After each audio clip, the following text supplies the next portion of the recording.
Okay. All right. Welcome everybody to South Women and to the South Women Wisdom Conversations.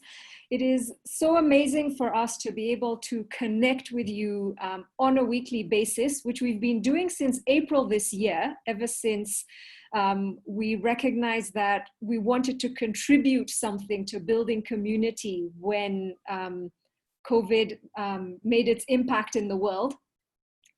And since then, we have been able to connect over 600 people from over 25 different countries and really bring on the wisdom of influencers who we admire and respect and who come on board to share who they are with people from across different countries and across different cultures and continents. So welcome. Welcome to today's wisdom conversation, which is Amplify Your Voice, the Power of Permission. And we'll talk a little bit more about that right after you get to know us and who we are as South Women. South Women is an international network of conscientious women and men from the Global South.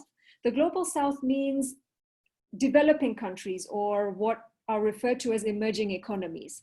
And these are men and women who are engaged in wisdom sharing and impact work throughout the world, or who care to be engaged in wisdom sharing and impact work throughout the world. And our wisdom conversations are about creating connections across cultures through sharing authentic experiences. We really see this as an opportunity to be able to learn from each other.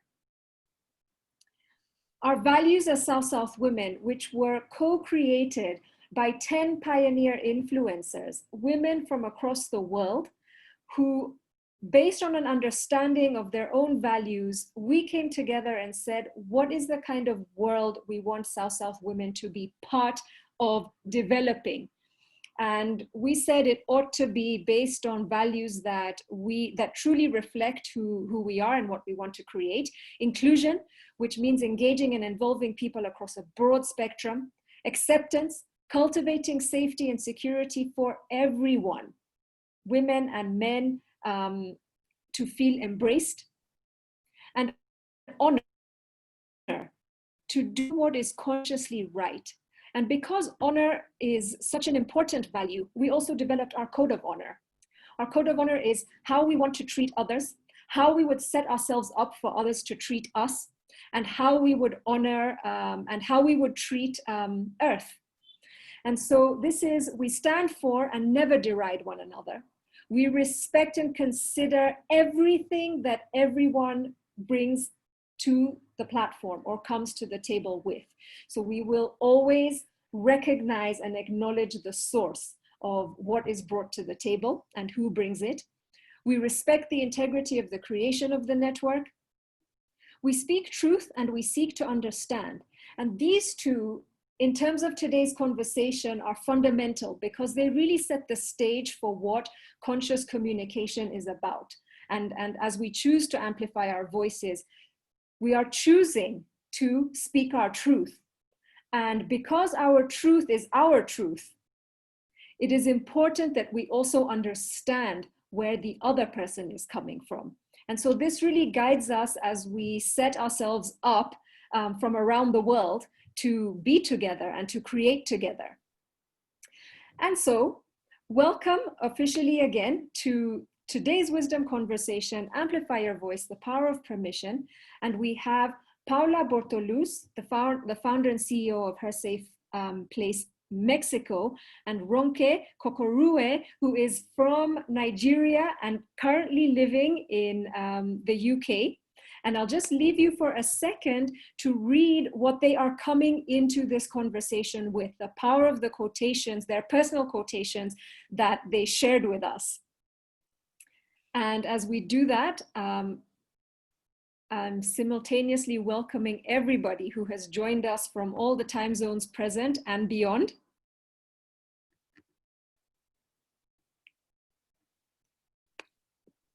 and also letting you know that we are live on Facebook as we speak, which was an exciting new development for us from 3 Wisdom Conversations ago, and we are still learning. Hi, Kadzo. And so to start today, I would like to introduce Paola. Oh, I didn't introduce myself. I'm Zaina Kanbai. I am the founder of South Women, born and raised Kenyan. I believe in the power of voice. And so this conversation and the whole subtitle of Amplify Your Voice, or the theme as it stands for South Women, is of particular importance to me. And we have actually designed as South Women a flagship program in what we will soon be launching as our Impact Academy, a flagship program on Amplify Your Voice. Currently, we have 8 participants from around the global South who are participating in the pilot. And we look forward to sharing more about that with you soon. So let me welcome today's collaboration with Crear Valor, whom Paola Bortoluz represents as she sits on their board of directors.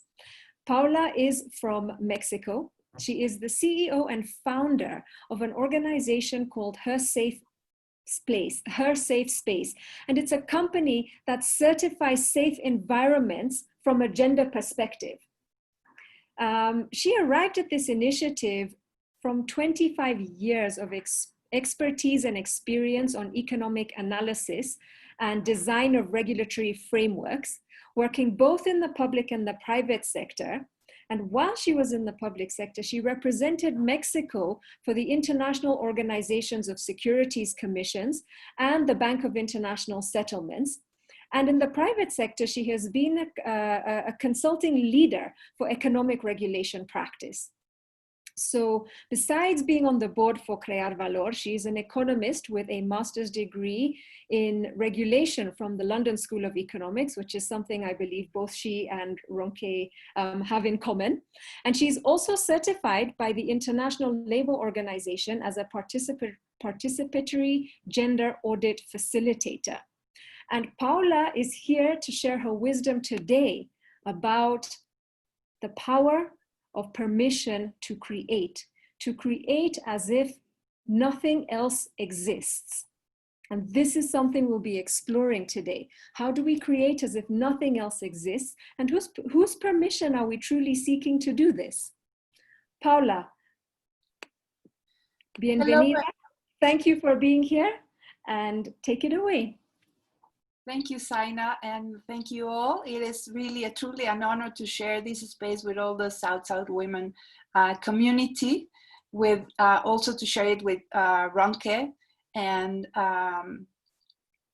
Fernando Camacho from Crear Valor. Thank you, everyone. So thank you also for the presentation, Zaina. So when we spoke about this subject of the power of permission, it really rang the bell to me, because what we have done in Her Safe Place has come from that space of permission. So so allow me to walk with you how my personal experience has been with this subject. So I have thank you. So I love to go back to basics. So when we spoke about this subject, I thought, well, I'll go to my dictionary. What would, I have all these ideas about permission, but I'll go to my dictionary. What does the dictionary says about permission? So it says that permission is the act of allowing someone to do something. And to allow, it is actually to say that someone can do something. So we can write it down that permission is the act of saying that someone can do something. So the power of permission is in reality the power of the act of saying, of speaking, that someone can do something. So it is really the power that creates, given the act of saying. So if you give yourself permission, you will create something. It is, permission in itself is a creative act. So, so what if, what if we give ourselves permission to say that we can do something? What would that something be?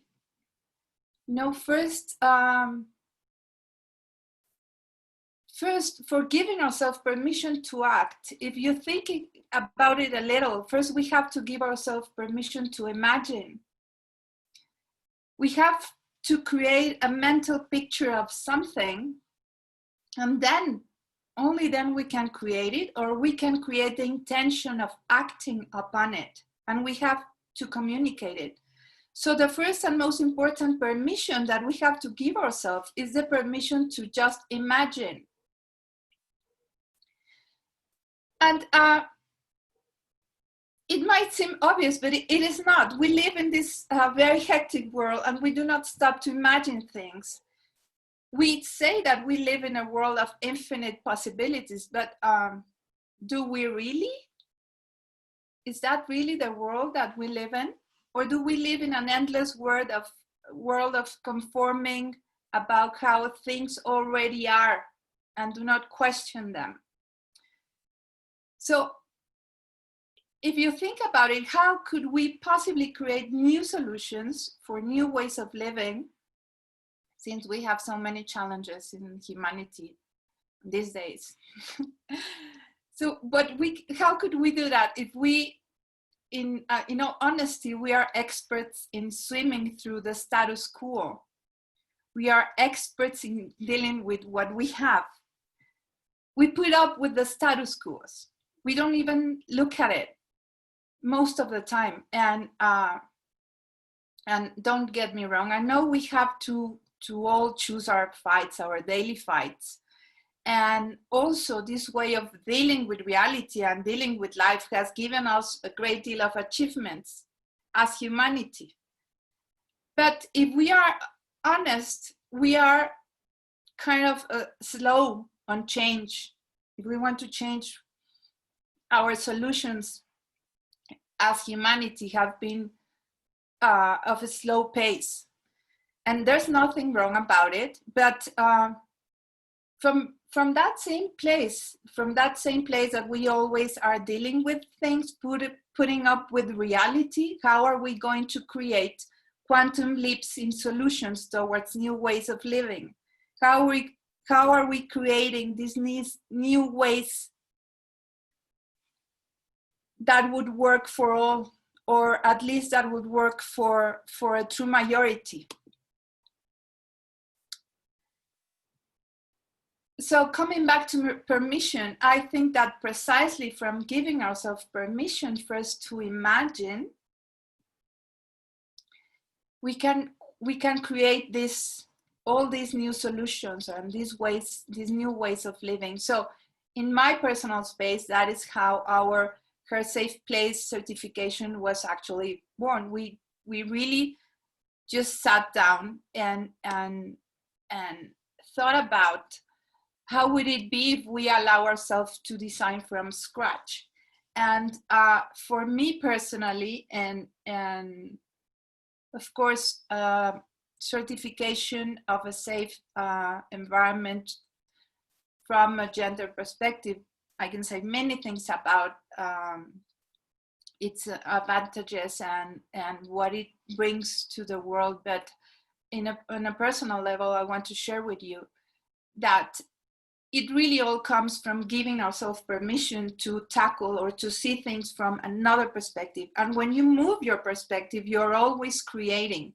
You're always opening windows, opening doors, and you allow yourself to see through new lenses, and you are going to see new things without a question. So I'll tell you a little about myself. Of course, I'm a woman, and I live with my 2 teenager sons, which is a challenge in itself. and obviously, and I'm not going to talk about it, but being a woman with two kids and working, it has a world in itself about challenges, everyday challenges. And although it's not extraordinary, like half the world has a life like that, but it has its challenges with how things are designed. So it's just a small detail. So every time my family and I want to go out for lunch with my mother, for example, who is in perfect shape, except for the non-distinguishable Parkinson's disease that overwhelms her with insecurity when walking in an unknown territory. So when we want to go for lunch, we have to consider, like, besides deciding where to go, we have always to consider the type of floors that we will walk through, the distance between the car or the entrance, the distance till getting to the table if it's a restaurant, or the distance to the restroom where to sit, or the available handrails that it has. And that's, there's a whole list around that. And it's just to go out for lunch. If you think about it, those conditions really limit our liberty to enjoy different entertainment options. Not to say about working environments, anything. And the same thing goes when we go out with my youngest brother and his family because he has a diabetes foot. Same thing. And I'm not going to mention, I'm mentioning extremely superficial considerations when I choose the shoes I'm going to wear, depending on where my meetings will be. I have to think of the shoes because I have to think of the type of sidewalks that I'm going to walk through, the type of floors, the distances, and it is just an absurd thing, a very superficial thing if you think about it. But it is there. So the list from superficial considerations to professional and family decisions, it's really a very long list, and it includes what will happen if I leave for maternity, and my consideration, why don't men leave for maternity, or the partners at the office, why don't they leave? Where and when will I be allowed to live the lactation months or years? What would happen if our or my child, mother, partner, dependent, you name it, gets sick? Will I be able, or will I be allowed, financially allowed to take care of her? So what we need is really to give us permission. And again, I love this word because I think permission is what stands between us and a creative future. We have to give us permission to practice questioning everything. But really everything, it should be an exercise. We have to train ourselves in this questioning of which permissions are we allowing ourselves to imagine. What's the permission that we give to our imagination of how to live life? Why do cars have 2 seats in front and 2 seats on the back? Why are the street lanes that wide? They've been that wide since the Roman chariots because they used 2 horses in front, not 3, not 1. And we still have that measure. Why are doors that particular wide? Around the world, they are the same wide. Why do aspirins? We have aspirins all around the world. Why do they come in that specific presentation with that weight? Does it matter that the adult taking the aspirin is a Peruvian woman of 157 meters or a Dutch man of 195 meters? Does it matter? Has it been taken into account? Why is my car's brake pedal designed with that length? Would it matter if I would be driving a Formula One or not? Actually, it does matter. They have to change it for women drivers. And the list is never ending. And it's really like, I have a lot of fun thinking about these questions now, because I try to train myself, in those questions. Why is and it is very basic. Why is my mental idea of a park always rectangular and not circular? And it has a lot of an impact in there. Why does my mental idea of a chef is a man in a white uniform, or of my mental idea of a mechanic, or of a doctor, or of a boss? My mental idea of a family, for God's sake. And then we can go for what is my mental idea of a process or a protocol to deal with during an emergency? Am I involved, or am I in my mental idea of dealing with an emergency? Am I an outsider of it? If it's my family's emergency, am I involved? Yes. But if it's an emergency that occurs in a shopping mall, my mental idea that I'm an outsider, does it matter at all? Who should be involved in those situations, and why? Why? So what if we give ourselves permission to question first, actually to question, and then we could imagine widely some answers. So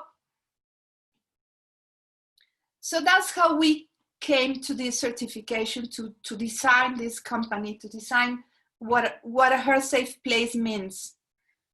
We decided that we could allow ourselves to design what would a world look like if it would work for all women conditions, but not also the work. It's like the service environments and the places. So we literally said, what if we live in a world that works for all of us? And for us, I mean myself, very personally, that what do I want to see in the world, in an office, in a shopping mall? And what did my team, everyone, all visions included? We allow ourselves to imagine from scratch that we were free to design everything. So that is how we design our methodology. And because we are not present to it, but our world is designed for an average person, which actually I have yet to meet an average person, but mostly is designed for what they call like an average Joe.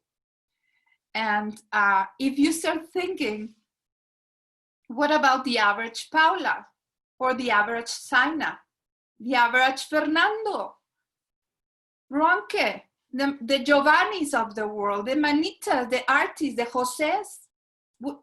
Like automatically, if you think about it, like your whole idea of an average changes. And even if we go back to our dear average Joe, everything is designed from a static point of view. And the life of the average Joe is not static, it's dynamic. He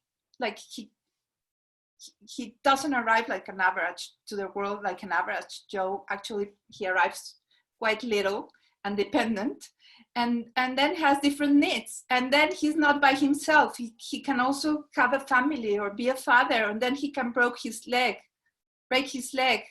And who knows, we hope not, but he might get sick in a way. So, or related, or have to take care of a sick person. So life isn't a continuum of ecstatic conditions.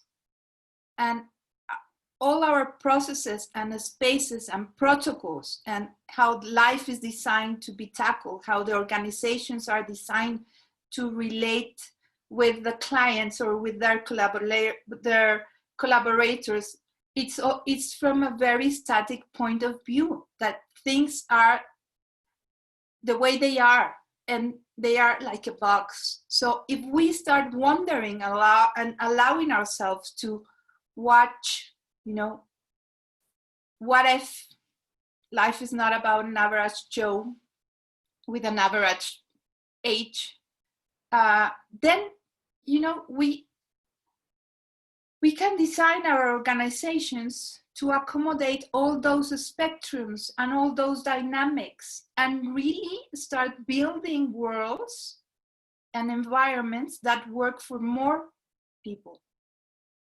We have to, the average does not exist. We have to give us permission to think, to change. If I might say, it's like, instead of the average, of the majority. And the majority is made of many minorities. That's the reality. So, so I could just go quickly. So we designed her safe place methodology, thinking about that considering three pillars that we think that are the basis of how organizations live and relate to clients, to employees, and all types of partnerships. So first of all is the physical spaces, our environments. How do our environments, our physical spaces look like that? And again, the lanes, the doors, the signalings, the pathways, do they work for everyone? Do they work for a person in high heels, with a cane, with Parkinson's disease, carrying a baby, a toddler, supporting a partner with an uncle with a case? Is the signaling confusing? All of these are,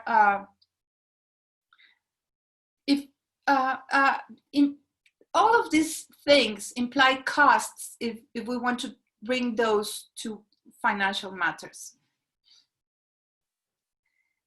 So, the first pillar of our methodology is focused in the security. Are all these things considered? The space is designed accordingly in an appropriate way for everyone. So, and if you stop thinking, what if, wouldn't it be great to have all the spaces designed that way? So we are a certificate for facilities that incorporates all accessibility and safety criteria in their design, in their construction, and obviously are integrated in the processes and protocols that support this issue. Our next pillar that we thought is, how do we react as communities? How do we organize ourselves when something happens? Because something is always happening all around the world. Of course, in Mexico City, we have more earthquakes than other places, and maybe you are blessed of living in a place where you don't have earthquakes, but something is always happening from a social, a geographical, or a personal level. So how do we react? How do we attend those situations? Do we really live and design ourselves as communities? Because nothing happens in a vacuum. We have to think about medical emergencies, discrimination, sexual harassment, illegal behaviors. There's a whole spectrum of things. How do we react to them as a community? Really, things don't happen to persons. They happen to all of us in a way. We are all impacted. We are social beings. Everything happens within our social spaces. But we always act and react as individuals instead of as social beings. So again, what if our organizations are designed, or we are considering, how could we react as social spaces, and know what to do as social space, you know, considering building these communities, strong communities for the everyday. So that's our second pillar, prevention protocols and dynamic and for creating community. And the third one is our agreements and how do we design the rules to play our lives so that we can all thrive. So what if we have coexistence dynamics with a true sense of community? Of course, for us, it's under the gender equality framework. What would that look like? It includes, of course, hiring, training, permanence and promotion options, and general working conditions, but also how to design and embrace these all three things for us create a real collective culture of community that attends majority, but not the average, the majority, and within a dynamic perspective, so that we are prepared to the what ifs, to the next things that we weren't able to imagine, or to the next situation, or to the next conditions of a person that we were not able to foresee. But what if we design all our processes and our protocols and the dynamic of how we live these spaces to consider that things are not static. Actually, change is how life is. Life is change. And let's prepare ourselves to live with constant change. So finally, our methodology looks like that. At the end, is because we want to create a safe environment from gender perspective.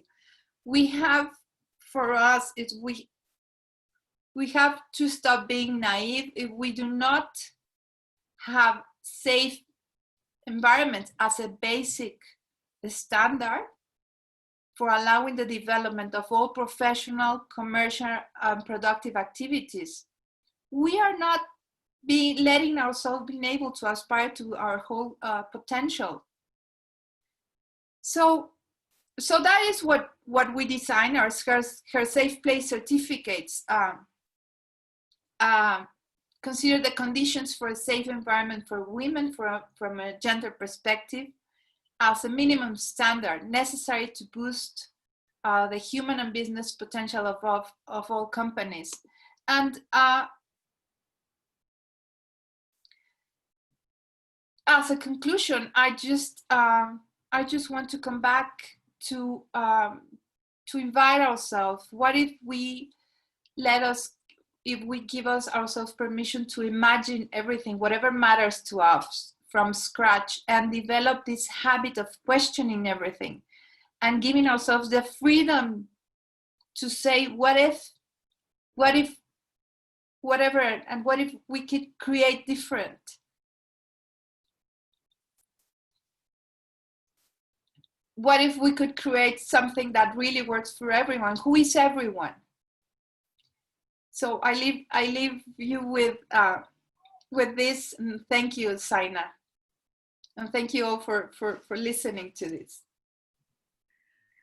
I invite everyone to unmute and acknowledge Paola and the power of her presentation. Thank you, Paola. Thank you. Thank you. Thank you. Thank you. And with Paola being from Mexico, we can say gracias, which is thank you in Spanish. Gracias. Gracias. Gracias. Mucho. Gracias. Thank you, everyone, for attempting that. And Paola, my goodness, you have turned on its head the way we carry out our daily lives. Because from now on, the only option we have is to question everything we see around us, because that responsibility that comes with questioning, our own questioning, is what creates the future for inclusion, what creates the future for innovation. So thank you so much for granting us through your words and through your examples and your incredibly practical daily life examples, granting us the permission to question, to imagine, to create. Thank you so much. And please, if you have any comments, or please put them into the chat, and Paula will definitely receive them, as well as any questions that you have.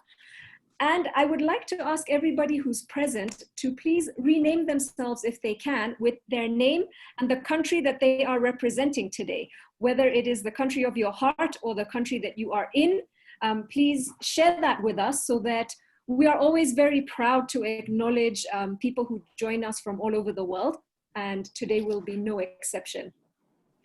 And as you do that, it is my tremendous pleasure to introduce Ronke Kokorue, and she is as musical as her name. She is a Nigerian living in the UK who started her career as a barista and a solicitor after obtaining a master's in international environment law at the same university as Paula, the London School of Economics. Now, however, she is an executive coach, speaker, and the founder of I Verbalize, a public speaking and presentation skills training and coaching business, whose purpose is to encourage and empower and equip women from everywhere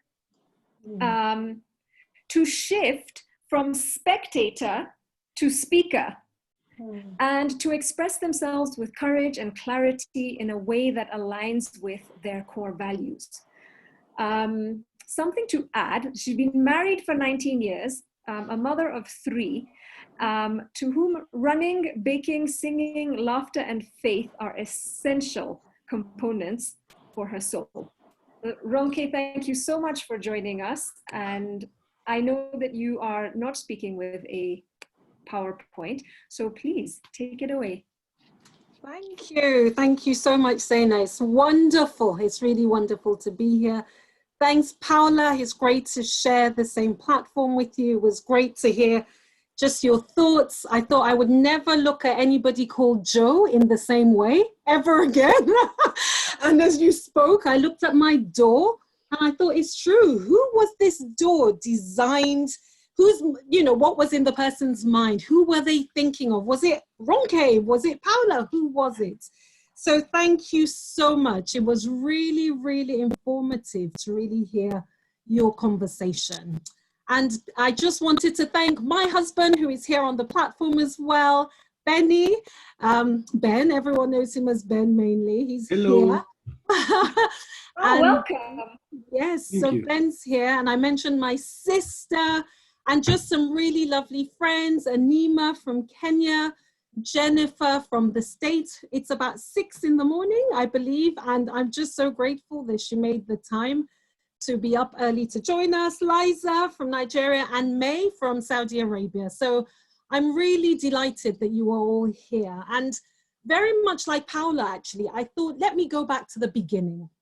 So when I think about permission, what comes to mind? And it was consent, approval, authorization, green light. In Nigeria, we say you have the green light to go and do what you want to do. So that sense of shifting from red to amber to green. And I thought about how as children, we have to ask for permission for everything. You know, you want to go to a friend's house, you've got to ask for permission. You want to watch some TV, you've got to ask for permission. Can I have permission to have a snack? And to have another snack and another snack if your children are anything like my children. You know, when you're in class, you have to raise your hand to get permission to speak. And even to go to the bathroom, to the toilet, you need to get permission. And I'm curious, just for you, I'm giving you permission to engage with the chat and to really consider, what have you given yourself permission to do even today? As I was tidying my kitchen and getting ready for the talk, I actually chose to give myself permission to not finish the tiding because it was taking forever. And I thought, for today, I am just going to give myself permission to stop and to move on to something else. So in the chat, I would love for you to just throw out there any thoughts, any ideas about what you have given yourself permission to do today, or if you can think of even the funniest thing you've ever had to ask for permission for, or somebody has asked you permission for, and let's share that. The truth is though, as children, we do need to ask for permission. But the problem begins when we become adults and we feel like we are still stuck at that red light, constantly seeking permission from ourselves or from others, or even from our circumstances. So many of us stay at that red light, or maybe venture very nervously into amber and then retreat back into the red light zone, never experiencing what it feels like to move to that green light zone where we give ourselves permission. And I'm just going to share 3 very quick stories about 3 strands in my own life where I've learned to give myself permission. The first of which is permission to be myself. Permission to be who I am. I am a fun-loving, life-loving, God-loving girl with a big laugh, and I have accepted that that is who I am and that I can give myself full permission to show up just as I am. And I'll always remember being at an event once. I was actually with Ben and he said something that made me laugh, and I laughed out really loud. And the person in front of me looked back and gave me a look almost of annoyance, of disgust, like, what's so funny?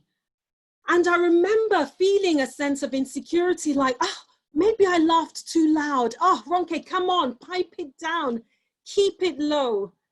But then I walked away from that interaction thinking, I will always give myself permission to laugh loud because it's a gift that's been given to me. And it's a gift that I should never allow anybody to take away from me.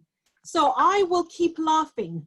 I will keep laughing. And no matter how many people are looking back and thinking, who is that? Why is she laughing so loud? I choose to give myself permission. The second area was just in the area of choosing and giving myself permission to change direction. So as Zaina mentioned, I'm a lawyer and I had practiced as a lawyer for about 15 years.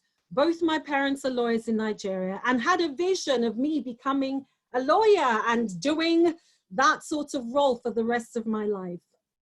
And around the time I was turning 40, I started to feel really stuck and just unfulfilled in the role that I was doing. And I remember starting to think about what else could I possibly do. It's amazing though how much permission I realized I felt like I needed to get. Permission from my parents who had invested so much in my education and had hopes and dreams about how they expected my life to turn out. Permission from my husband who had also been invested in my journey and also had his own ideas and his own dream and vision about potentially what that could look like. But ultimately, I realized that I needed permission from myself. I had got so used to being Ronke the lawyer, and I couldn't quite imagine what it would feel like to be anything outside of that box. I almost felt stuck in that box. In fact, a friend of mine looked at my CV once and she said, Ronke, your CV is so, it's so lawyerly. And I laughed because I thought, of course it's lawyerly. That's all I know. But I remember making that decision to just give myself permission to try and do something else. Because I realized that somewhere in this struggle, I was just waiting for permission from others. And it was so liberating to make a decision And I'm grateful that I got the blessing from husband, from parents, and from myself. And for me, that was crucial in helping me to move forward, to pursue a career and a journey that I now love. That's been a great adventure full of ups and downs, and that is still evolving. And thirdly, I recently gave myself permission to speak up. To speak up from a place of intention, and I'll tell you why. So when the whole Black Lives Matter situation arose, I remember having a conversation with my son. I have a 17-year-old son and 2 younger daughters, but my son said to me, he was feeling lots of things at the time, and he said, Mom, you've got a platform, you've got to use it, you've got to say something about what's going on. And I must admit that I felt really torn, because I had been mulling over a lot of the things that had been happening, but I didn't feel ready to speak. I felt like I needed to really absorb all that was going on and to give myself permission to consider what I was feeling and not just respond from a place of reaction or attention even, but to really speak from a place of thoughtful intention. And as a result of that, I organized an event called Finding Your Voice in the Midst of the Mayhem. And it was really to bring women together, to enable them to listen and to share their voices in a space that felt safe, or that was safe, as they mulled over how they were feeling about everything going on in the world at the time. Women from all different backgrounds, women who felt like if I say this, I'm stuck, and if I don't say this, I'm stuck, which were feelings that I myself resonated with. And as a result of the webinar that I ran, I got this piece of feedback, which I'd like to read very quickly. And it says, attending this webinar ignited a change and shift in mindset that I never anticipated. There were 3 things which struck me the most. It doesn't matter if things don't change. One thing is for sure, that I will change as a result of speaking up. Secondly, I learned to speak with intention rather than for attention. And finally, that this wasn't about me. It's about seeking to move the conversation forward. And she said, having been so ignited by the webinar, I put what I learned straight into practice the following day. And in spite of the awful feeling of discomfort which I felt, I pushed through and spoke, which to others might seem like a small victory. But to me, it was the beginning of a mighty overcoming, and long may it continue. I remember receiving her feedback and thinking, I'm so grateful that I spoke from a place of intention. I'm so grateful that I chose not to react and just say something because the world and my son and people had an expectation of me speaking there and then. I was so grateful the thought had gone into it and that it created a webinar that brought such great and encouraging feedback. The truth is that as women especially, we're often waiting for this permission-giving moment or person to arrive in our lives. That moment, that person is not coming because that person is the person who is looking at you. It is your reflection. That is really the only person who can give you that sense of consent. Because if we all recognize that we don't really need this permission, don't you think we'd stop thinking twice about what everybody else thought about us? This fear of judgment that so many people, including myself, can wrestle with. That fear can keep us stuck in that place of being a spectator, watching the world go by and wishing and hoping and longing, but never quite shifting from that place to becoming a speaker who speaks with intention, who speaks what is truly truth from your own heart. when we choose to stay in the land of permission seeker, of waiting for somebody else to give us permission, then it's really easy to speak for attention because we feel stuck and we're crippled so often with fear. And I know what that feels like. In fact, the other day, there was a decision that I had been going back and forth about making in relation to an aspect of my business. And I remember the day that I thought, yes, I'm going to do this. And I shared it with Ben, my husband, and he just went, oh, great, that's good. And I don't know what I had expected, almost like, yes, he's given me permission. He didn't need to give me permission. The permission had always been in my hands. And he just recognized that and celebrated that on my behalf. And it's a journey that I'm continually growing in. I wish I could say I had arrived, but I'm asking you, who are you waiting for to give you permission? But also, I'm curious. I'm curious about what excuses we hide behind when we actually say we're seeking permission from others. When we say, I'm waiting for permission from parents or husband or child or society, really and truly, what excuse are we hiding behind? Because I realized that for me, there was a sense of not wanting to take responsibility. And so it's easier for somebody else to give me permission. I've decided that I want to be able to speak and live from a place of intention. And when you think about speaking with intention, I mean, what comes to mind for you? What comes to mind for you when you think of speaking from a place of intention? Very simply, it's thinking about what you want to say before you say it. And that might seem really obvious, but so often it's easy to just speak without thought for whatever reason. But when we actually do take the time to invest thought, to invest time in our thought process, it's amazing what really can come about. And I was thinking, okay, what's your intention when you speak? And I realized that my desire is to build connection. It's to build understanding. As I shared in that webinar, it's about helping to move the conversation forward. Ultimately, is to speak in such a way that others are drawn in to listen.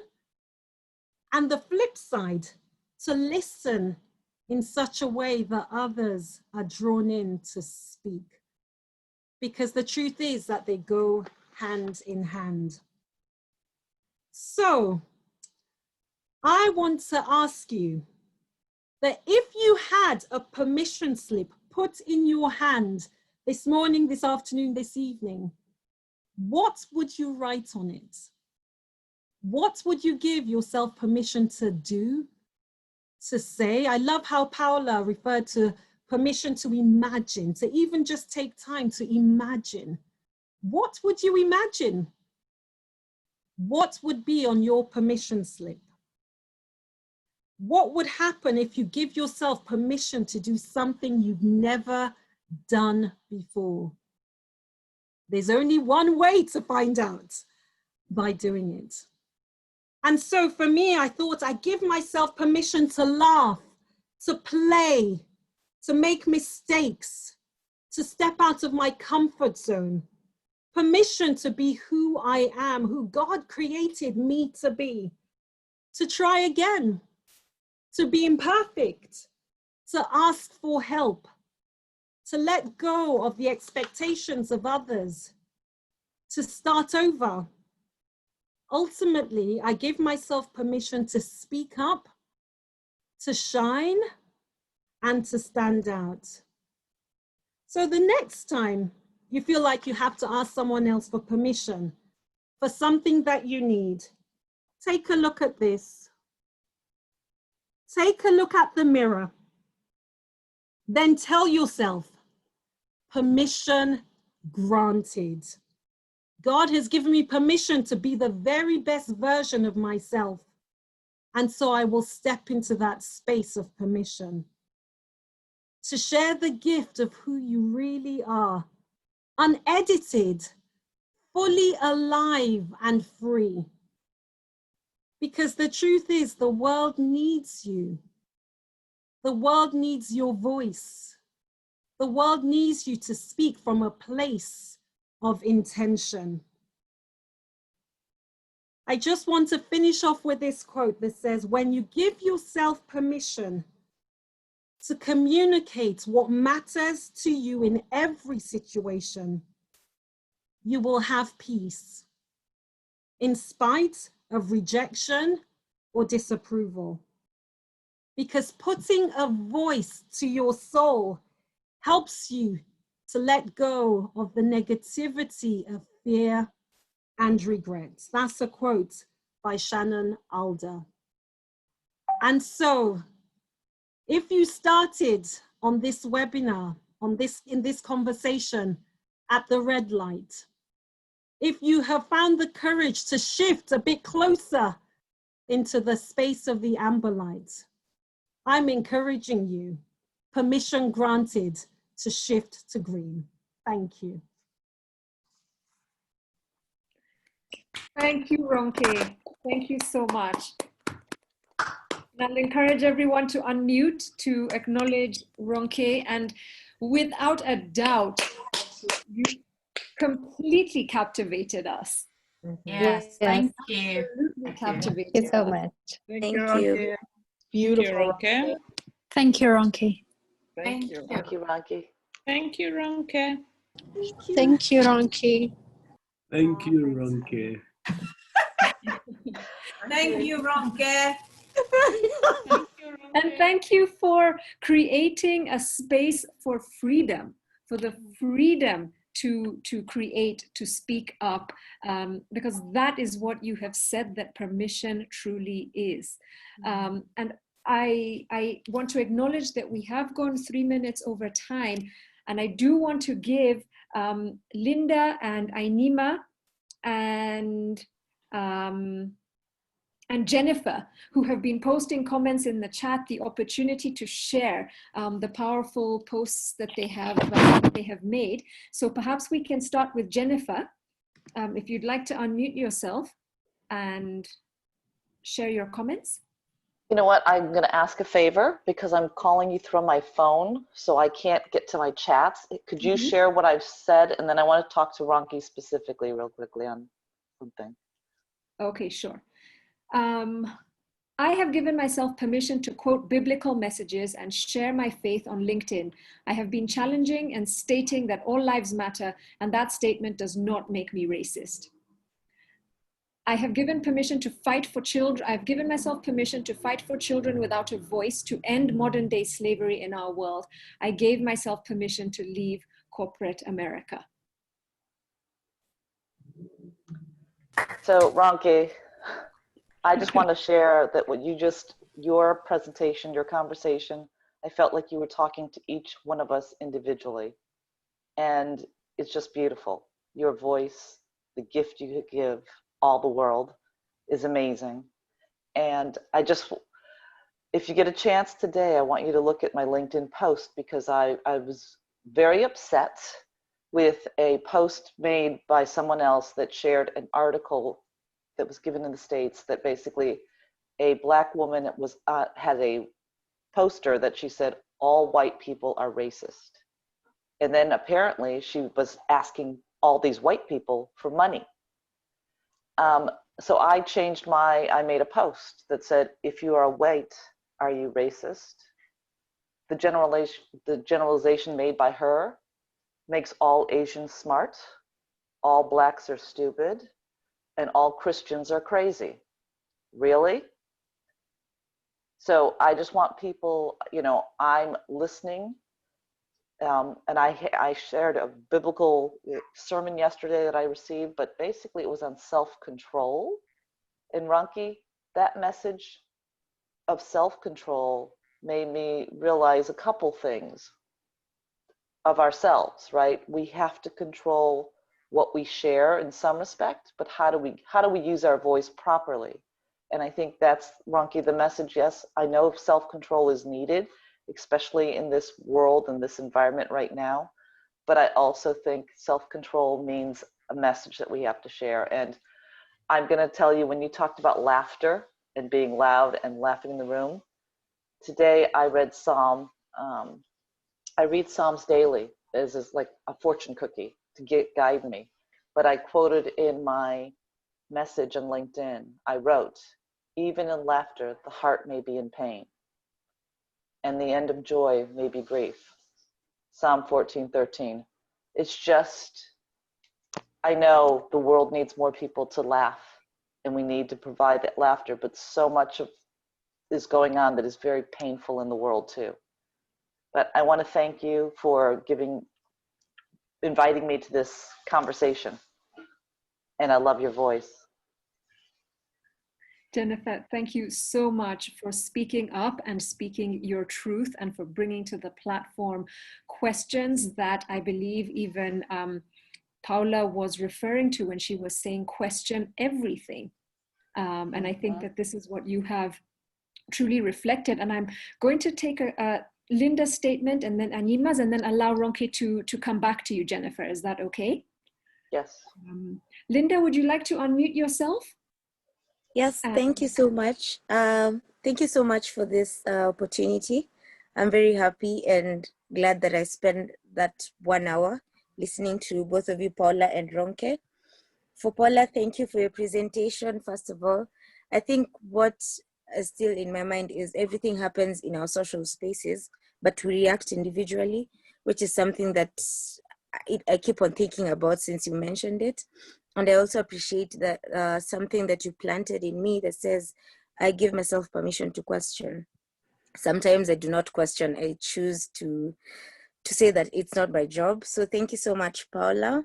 And to Ronke, I had said that thank you also, Ronke, for your motivation, I will call it. For me, it was more of a motivation. And I'd said that I've given myself permission to accept that I'm human and I will make mistakes, and what I need to learn is from the mistakes and forgive myself. So that is something that I have given myself permission recently. So this is in sync with what is happening. Yeah, and that's all. Thank you so much, everyone. Yeah.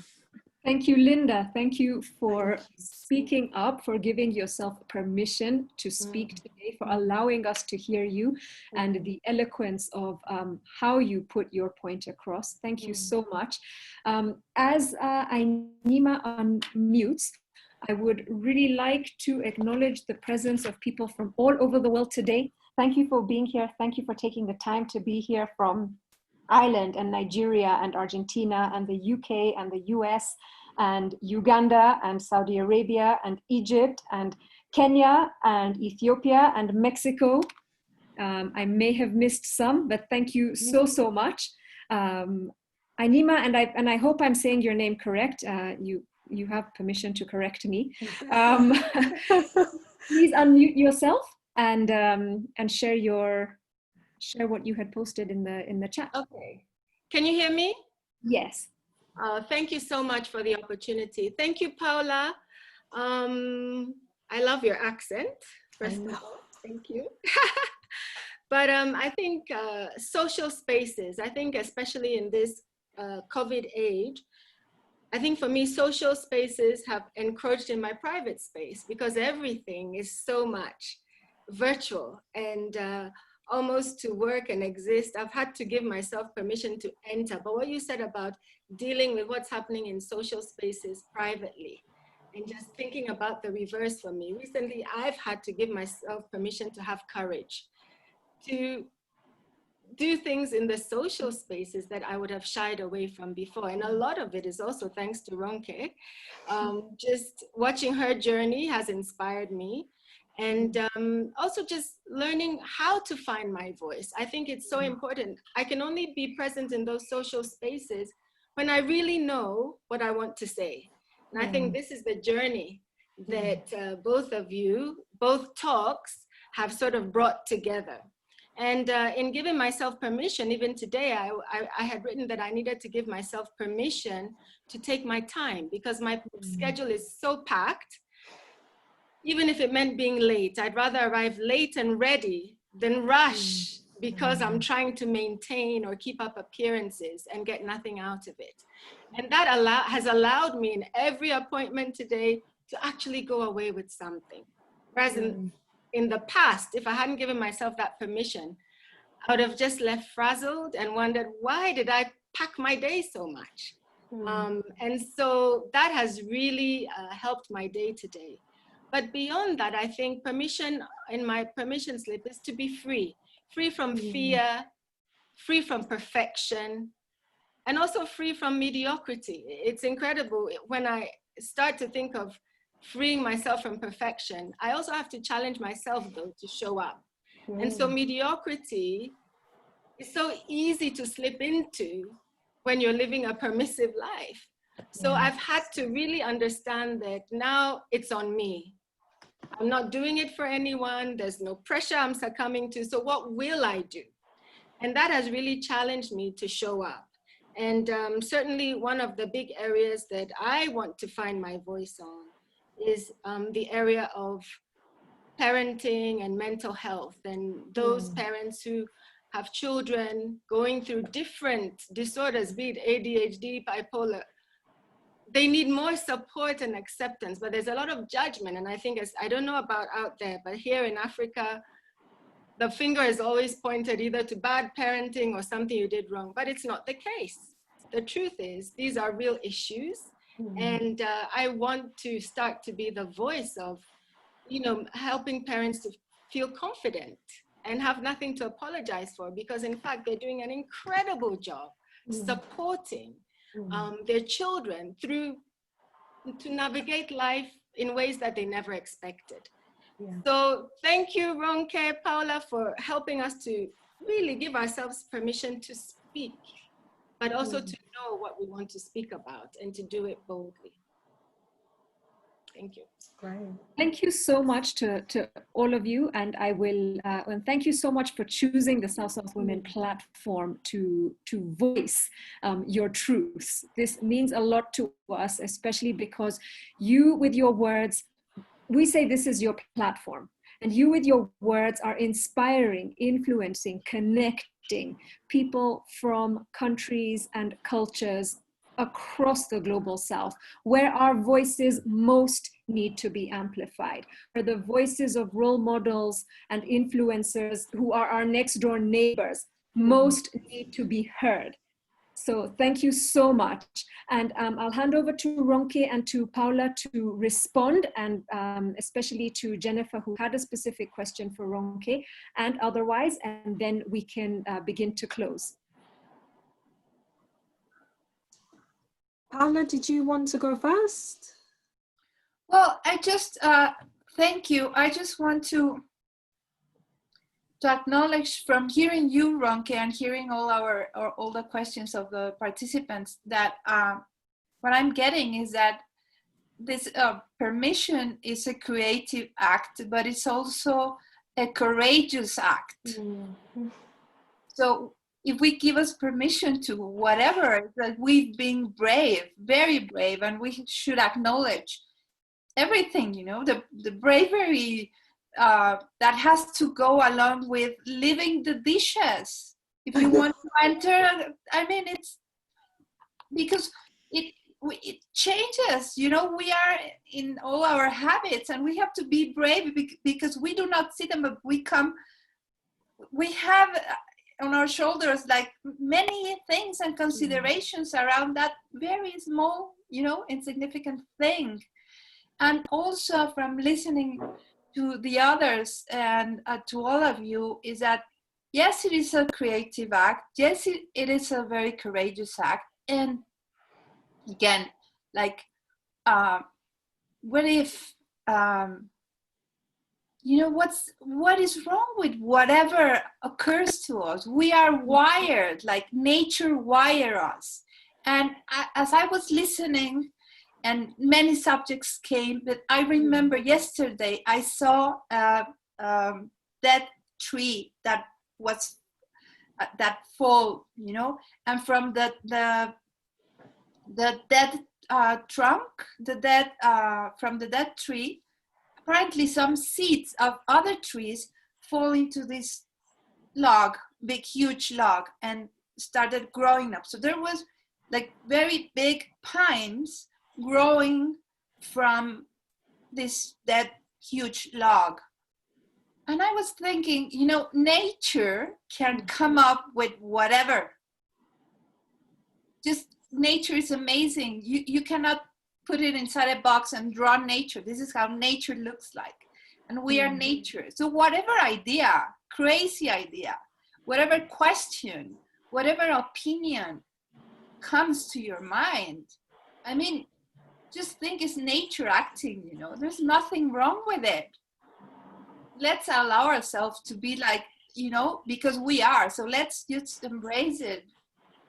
We can have any opinion or any crazy idea or question, whatever comes, and there's there's no correct way of living or having an opinion. And also let's embrace that that's also the right of everyone else in front of.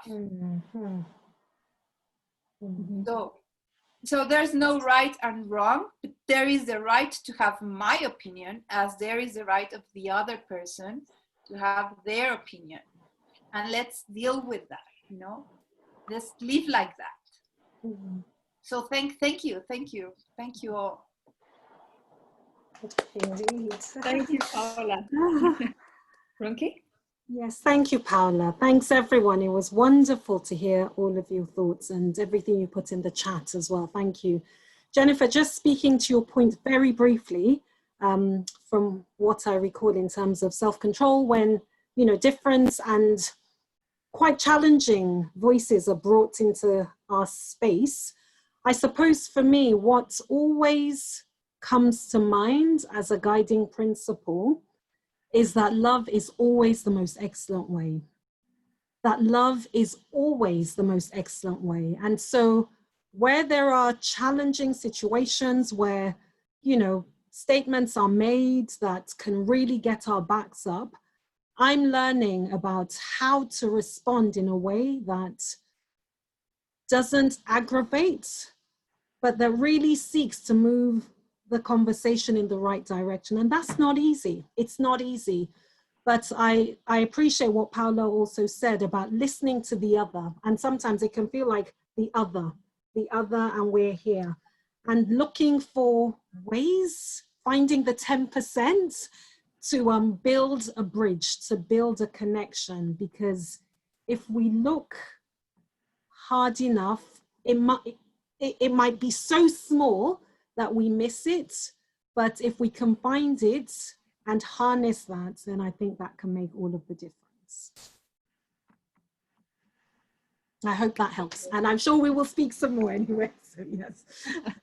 Beautiful. Thank you so much. I'm going to give it to Ibiene Ogolo, who is our South Women Director and Pioneer Influencer. Ibiene, I see that you posted in the chat. Hi everyone, good afternoon. Thank you so much for today. I'm sorry my internet kept throwing me out, but I was determined to listen and learn. Just to add to what Ronke said, experience has taught me never to respond in my angry state. So when someone throws a ball at you with words, take time to simmer through. Don't respond at that particular time, because your response will be an angry response and not exactly your intended response. I just wanted to add that. Paola, thank you so much. Ronke, Ekusheo, thank you. Thank you, Ibiene. And I wondered if Fernando would like to share some words from Mexico, who has been our collaborator in a series of wisdom conversations through Crear Valor. So please, Fernando. Gracias. Thank you very much, Zaina. Thank you, Paola. Thank you, Ronke. Thank you, everyone. I really appreciate, and it's a pleasure and an honor to start the day and the week here in Mexico. We are just starting the day, and every day is a great opportunity to start something and to create a future. For me, it's a privilege to be with people who are giving their time to get involved in conversations that creates, in conversations that contributes, and in conversations, in different conversations, you know, because we could be like gossiping or chatting about how bad is the world and how bad are all those problems and these difficult times and economy and health and everything. And we are creating a different conversation. And I'm pretty sure and convinced that there are a lot of people like all of us, and we need to give permission to speak loud and to create more and more conversations about what is possible for our world, how we could create different futures, different women, different men, you know, and there's nothing wrong with who we are now, but conversations to give us a different conversation and a different mindset. So thank you very much. I'm really grateful with you, Zaina, and with South Woman and all the people that works with you. And also Paola, thank you for being a pillar, a column for Crear Valor in Mexico. And it's amazing. We in Mexico can be connected with all of you from all over the world, and gracias, really. Gracias a ti, Fernando, and especially for waking up super early to be here with us. And really the message to and from each one of us, today is gift yourself the permission to create, to reimagine, to question, to trust in what comes up inside of you, to speak up, to speak your truth, to get it wrong as many times as you require to get it right. Gift yourself the permission to experience the fullest version of you. Whether that is through loud laughter, or whether that is whatever that looks like. Here we are saying that we honor the wisdom in each of you to create what the world truly needs right now: visionaries and people who will help to set ourselves and others free from people pleasing and from conformity. We have had enough of that. And each one of us is gifted with the potential and the ability to create what we know in each one of us. It is time to create.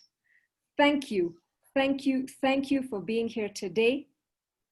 Thank you for imparting your energy with us through your presence. Thank you for taking the time to be with us. We honor you, we acknowledge you from every part of the world from which you have joined us and the time zone in which you have chosen to be with us. For any struggle that you had to be here and you still were here, you were in the right place today. You truly were, because it was a remarkable conversation, which is recorded and which you will have access to. And we look forward to seeing you at the next wisdom conversation next Monday, which will actually be a special session on connecting with the Caribbean and demystifying some of the cultural stereotypes we have amongst each other. Zaina. Yes. And, yes. If I may give myself permission to talk and say something else, I would like to say that let's give ourselves permission and also give the others permission. And if wherever you are, someone says that something is not working for them, let us give us the gift of listening and wondering. Just that. What a beautiful addition that speaks to how we can be with each other, how we can co-create with each other, and how we can honor one another. Thank you. Thank you. Okay, so it's time to say goodbye. So you can unmute your microphones and say goodbye in the language of your choice. Bye-bye. Everyone. Thank you so much. Salama. Thank you so much. Ciao. Bye. Adios. Thank you. Bye. Thank you, Zainab. Michelle. Thank you. So much love.